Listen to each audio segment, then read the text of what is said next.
नमस्कार दोस्तों, स्वागत है आपका हमारे चैनल कहानी की मिठास में, जहां हम आपको ऐसी कहानियां सुनाते हैं जो दिल को छू जाती है। आज की कहानी एक सच्चे प्यार की है जो संघर्ष, त्याग और सपनों को पूरा करने की प्रेरणा देती है। ये कहानी है एक गांव की साधारण लड़की नीलम और एक बड़े शहर के शिक्षक अंश की, जिनकी मोहब्बत ने समाज की परंपराओं को बदलकर एक नई राह बनाई। ये सिर्फ एक प्रेम कहानी नहीं है, बल्कि सपनों को पूरा करने की जिद और सच्चे प्यार की मिसाल है। तो दोस्तों, अंत तक हमारे साथ जुड़े रहिए, क्योंकि यह कहानी आपके दिल को छूने वाली है। यह कहानी एक छोटे से गांव और एक बड़े शहर के लड़के की है। उत्तर प्रदेश के एक छोटे से गांव में रहने वाली नीलम अपनी सादगी और मासूमियत के लिए जानी जाती थी।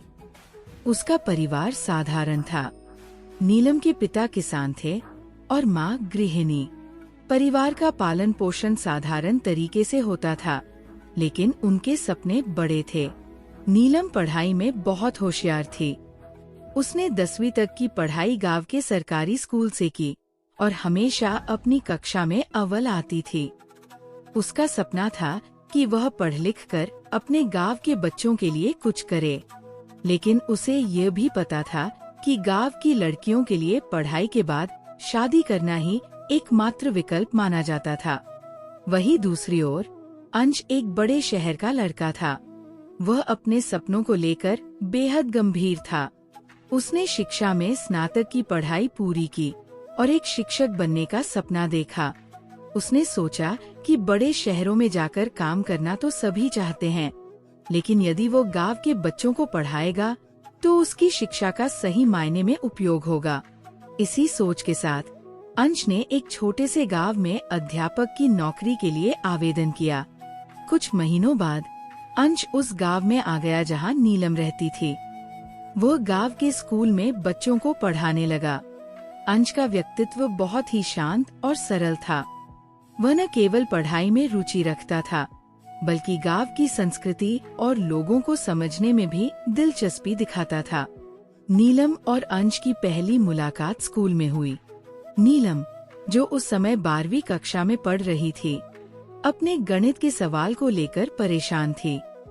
अंश ने पहली बार उसे देखा तो उसकी मासूमियत और पढ़ाई के प्रति गंभीरता से प्रभावित हुआ। क्या हुआ? कोई परेशानी है? अंश ने नीलम से पूछा। नीलम ने झिझकते हुए कहा, सर, ये सवाल समझ नहीं आ रहा। अंश ने उसे बड़े ही सरल तरीके से समझाया। नीलम ने पहली बार महसूस किया कि कोई शिक्षक इतने धैर्य और प्यार से पढ़ा सकता है। धीरे धीरे अंश और नीलम के बीच गुरु शिष्या का रिश्ता मजबूत होता गया। अंश हमेशा नीलम को प्रोत्साहित करता कि वह अपने सपनों को पूरा करे। नीलम के अंदर आत्मविश्वास बढ़ने लगा। उसने अपनी पढ़ाई में और भी मेहनत करनी शुरू कर दी। अंश ने धीरे धीरे गांव के लोगों का दिल जीत लिया। वह बच्चों को पढ़ाने के साथ साथ गांव में सामाजिक कार्यों में भी भाग लेने लगा। उसने देखा कि गांव के ज्यादातर लोग शिक्षा को महत्व नहीं देते थे। लड़कियों को पढ़ाई के बजाय जल्दी शादी के लिए तैयार किया जाता था। अंश ने इस सोच को बदलने की कोशिश की। वह गांव की पंचायत में जाकर लोगों से कहता, अगर आप अपनी बेटियों को पढ़ाएंगे तो वे भी आपके परिवार का नाम रोशन कर सकती है। लड़कियां लड़कों से कम नहीं होती। नीलम ने अंश की इस सोच को बहुत सराहा। उसने अंश से कहा, सर, मैं भी आपके साथ गांव के लोगों को जागरूक करना चाहती हूँ। मैं चाहती हूँ कि हर लड़की को पढ़ने का अधिकार मिले। अंश ने मुस्कुराते हुए कहा, तुम्हारे जैसे सोचने वाले लोग ही इस समाज को बदल सकते हैं। समय बीतता गया। नीलम और अंश के बीच एक अलग ही समझ विकसित होने लगी। हालांकि दोनों के बीच उम्र का अंतर था, लेकिन उनके विचार और सपने एक जैसे थे। नीलम जब भी किसी समस्या में होती तो अंश उसका मार्गदर्शन करता। नीलम को ये एहसास होने लगा कि अंश के साथ वो सुरक्षित और खुश महसूस करती है। वहीं अंश को नीलम की सादगी और मेहनत बहुत पसंद आने लगी थी। एक दिन नीलम ने अंश से कहा, सर, अगर मैं पढ़ लिख कर कुछ बन गई तो ये आपकी वजह से होगा। अंश ने हल्के से मुस्कुराते हुए कहा, तुम्हारी मेहनत ही तुम्हें तुम्हारे सपनों तक ले जाएगी। उनकी बातचीत अब सिर्फ पढ़ाई तक सीमित नहीं रही। वे अपने सपनों, भविष्य और गांव को लेकर बातें करने लगे। धीरे धीरे उनका ये रिश्ता गहराता गया। नीलम के परिवार ने उसकी शादी के लिए लड़का देखना शुरू कर दिया। नीलम के माता पिता का मानना था कि 12वीं के बाद लड़कियों की पढ़ाई बंद कर देनी चाहिए और उनकी शादी कर देनी चाहिए। जब नीलम को ये पता चला तो वो घबरा गई। उसने ये बात अंश को बताई। सर, मेरे माता पिता मेरी शादी तय कर रहे हैं, मैं कुछ नहीं कर सकती। अंश ने गंभीर होकर कहा, नीलम, तुम्हें अपने सपनों के लिए लड़ना होगा। अगर तुमने अभी हार मान ली तो तुम कभी अपने लक्ष्यों को हासिल नहीं कर पाओगी। लेकिन नीलम समाज और परिवार के दबाव को लेकर बहुत डरी हुई थी। उसने अंश से कहा, मैं अपने माता पिता का दिल नहीं तोड़ सकती। अंश ने नीलम की भावनाओं को समझा, लेकिन वह भी जानता था कि नीलम का भविष्य दांव पर था। नीलम के माता पिता ने उसकी शादी पक्की कर दी। अंश ने ये फैसला किया कि वो गांव छोड़ देगा। उसे लगा कि उसकी मौजूदगी से नीलम के जीवन में और मुश्किलें आ सकती है। उसने नीलम से कहा, मैं तुम्हारे लिए कुछ नहीं कर सकता।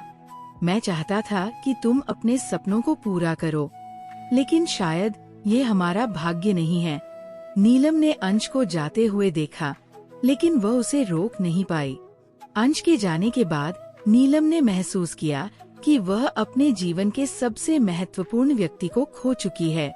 उसे एहसास हुआ कि सच्चा प्यार वही है जहाँ एक दूसरे के सपनों और भावनाओं का सम्मान होता है। उसने अपने माता पिता से बात करने का फैसला किया।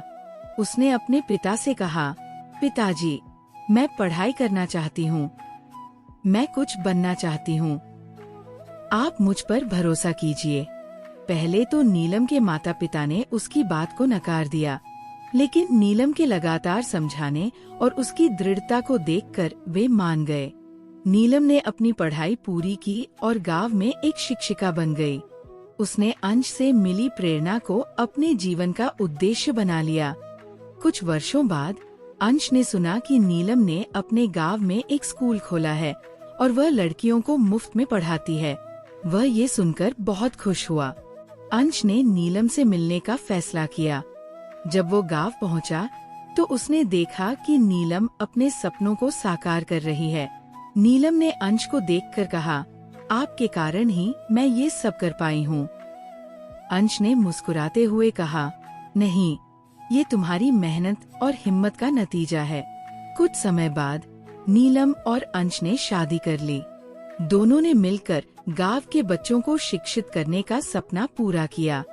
ये कहानी हमें सिखाती है कि सच्चा प्यार वही है जहाँ दो लोग एक दूसरे के सपनों को पूरा करने में साथ देते हैं। चाहे समाज और परिस्थितियाँ कितनी भी कठिन क्यों न हो, सच्चा प्यार हमेशा अपने रास्ते ढूंढ लेता है।